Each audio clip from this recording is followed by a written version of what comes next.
Shalom, selamat pagi jemaat dikasih Tuhan. Kembali kita berjumpa dalam renungan pagi. Mari pagi hari ini kembali saya mengajak kita semua untuk merenungkan firman Tuhan.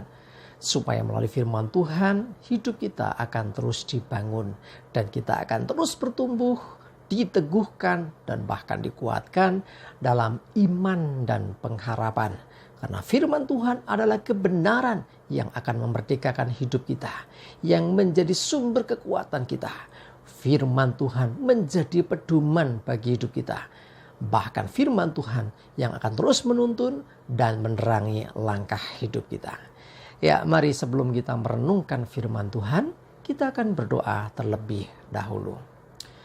Bapa di surga, kembali Tuhan pagi hari ini kami datang ke hadirat-Mu. Kami menaikkan segala puji dan hormat dan syukur atas segala kebaikan Tuhan dalam hidup kami. Atas begitu besar kasih setia-Mu, rahmat dan anugerah-Mu, berkat dan kemurahan-Mu, perlindungan dan penyertaan, bahkan pemeliharaan dan pertolongan Tuhan atas hidup kami. Terima kasih ya Tuhan. Dan pagi hari ini kembali kami mau merenungkan firman Tuhan. Mari Tuhan singkapkan dan nyatakan kebenaran firman-Mu atas kami semua. Dan Roh Kudus urapilah kami ya Tuhan. Sehingga kami bisa menangkap pesan Tuhan dan melakukannya dalam hidup kami. Terima kasih dalam nama Tuhan Yesus. Kami bersyukur dan berdoa. Amin.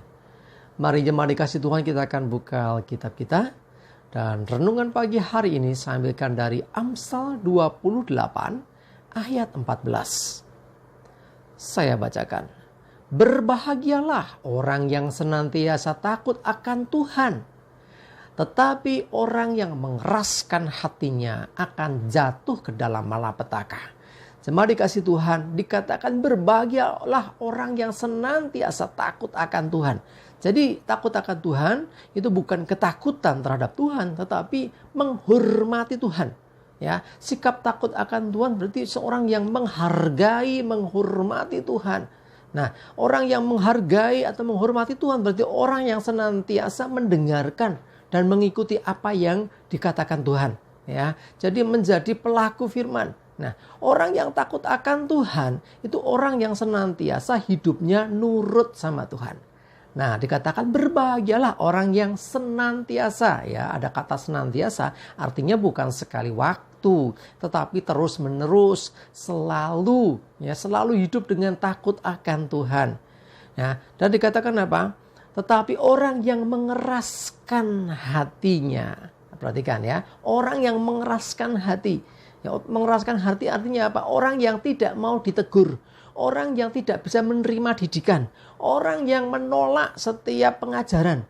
Orang yang tidak mau menerima nasihat. Nah, orang yang mengeraskan hati, ya, artinya hatinya ini seperti batu yang keras yang susah untuk ditembus. Ya, dia akan jatuh ke dalam malapetaka. Karena seringkali ya Tuhan itu sesungguhnya memberikan arahan. Tuhan memberikan petunjuk. Tuhan memberikan teguran, peringatan. Ya, tujuannya apa? Supaya kita ini selamat. Supaya perjalanan kita ini tidak salah arah. Nah, itulah maksud Tuhan. Tetapi ketika orang tidak mau mendengarkan nasihat Tuhan, tidak mau mendengarkan pimpinan Tuhan, bahkan mengeraskan hati ketika ditegur, ya, akhirnya yang terjadi dia akan jatuh dalam malapetaka. Nah, orang yang tidak mau mengikuti petunjuk Tuhan, semaunya sendiri, bahkan mengeraskan hati dan menolak setiap didikan dan ajaran yang baik. Orang itu sedang menuju kepada jalan yang berbahaya. Ya, saya katakan berbahaya karena apa? Dikatakan firman Tuhan, orang itu akan jatuh ke dalam malapetaka. Ngeri loh. Ya, sesungguhnya Tuhan ingin supaya kita selamat. Tuhan ingin supaya tidak ada yang celaka. Tuhan ingin supaya kita ini, orang-orang ini dipimpinnya menuju kepada jalan kebenaran dan kehidupan. Menuju kepada kehidupan yang lebih baik. Bahkan ada keselamatan yang dari Tuhan. Tetapi kepada orang-orang yang mengeraskan hati, artinya tidak mau menerima setiap pengajaran yang baik. Tidak mau menerima didikan. Tidak mau menerima teguran ketika dia salah. Nah, orang-orang ini sesungguhnya ada di jalan menuju malapetaka. Jemaat dikasih Tuhan, memang tidak berarti bahwa ketika kita sudah percaya Tuhan, hidupnya pasti mulus, ya nggak ada masalah. Bukan, masalah tetap ada. Tetapi selama kita menurut sama Tuhan, kita mau ikuti pimpinan Tuhan, kita tidak mengeraskan hati ketika ditegur Tuhan, kita senantiasa hidup takut akan Tuhan, berusaha melakukan perintah Tuhan, mendengarkan apa yang Tuhan mau, dan hidup menurut kebenaran firman-Nya.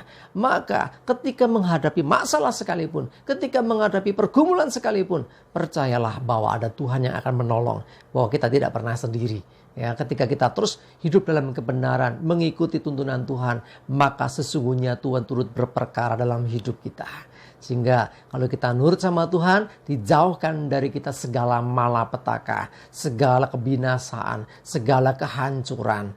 Jemaat dikasih Tuhan, sekali lagi, bukan berarti tidak ada masalah, berarti hidup kita mulus saja ketika kita ikut Tuhan. Tidak, tetapi percayalah, sekalipun ada masalah, sekalipun banyak pergumulan, sekalipun bebannya berat, tetapi selama kita ada dalam Tuhan, hidup takut akan Tuhan dan tidak pernah mengeraskan hati, tetapi kita menerima setiap teguran, menerima setiap pengajaran, menerima setiap arahan dan pimpinan Tuhan, maka sesungguhnya kita akan dipimpin Tuhan, sehingga kita tidak akan terus ada di dalam malapetaka. Sebaliknya, kita dibebaskan dari itu, dijauhkan segala malapetaka dari hidup kita. Ya, jadi Tuhan akan menuntut kita untuk mengalami hidup yang berkemenangan. Ya, sekali lagi, mari saya mengajak kita semua, hiduplah dengan senantiasa takut akan Tuhan, dan jangan keraskan hatimu ketika engkau menerima teguran. Memang teguran itu ketika diberikan tidak enak, rasanya mungkin terasa pahit, sakit gitu ya. Tetapi ketika teguran itu datang dari Tuhan, itu tujuannya pasti baik. Ya, teguran yang diberikan ketika kita terima dengan terbuka, ya, bukan dengan mengeraskan hati, tapi dengan terbuka. Percayalah bahwa teguran itu pasti akan membawa kita untuk mengalami hidup yang lebih baik. Bahkan kemenangan demi kemenangan akan terjadi atas hidup kita ketika kita mentaati akan teguran dan tuntunan Tuhan dalam hidup kita. Amin, kita berdoa. Bapa di surga, terima kasih Tuhan, kami bersyukur untuk firman-Mu pagi hari ini. Kami percaya Tuhan, ketika kami hidup senantiasa takut akan Tuhan dan tidak mengeraskan hati ketika Engkau menegur kami, maka kami percaya perjalanan hidup kami adalah perjalanan hidup yang disertai Tuhan. Dalam tuntunan Tuhan, kami pasti bisa melewati setiap pergumulan, permasalahan, seberat, sebesar, dan sesulit apapun. Bersama dengan Engkau kami cakap menanggung segala perkara. Dan kami pasti berkemenangan, sebab Tuhan pasti menolong kami. Terima kasih ya Tuhan. Diserahkan hari ini hidup kami dalam tuntunan-Mu. Sertai kami ya Tuhan, dan jauhkan celaka dan mara bahaya. Damai sejahtera dan berkat-Mu ya Tuhan menyertai kami semua. Dalam nama Tuhan Yesus kami bersyukur dan berdoa. Amin. Mari jemaat dikasih Tuhan, tetap semangat terus, maju terus dalam iman dan pengharapan. Tuhan Yesus memberkati kita semua. Amin.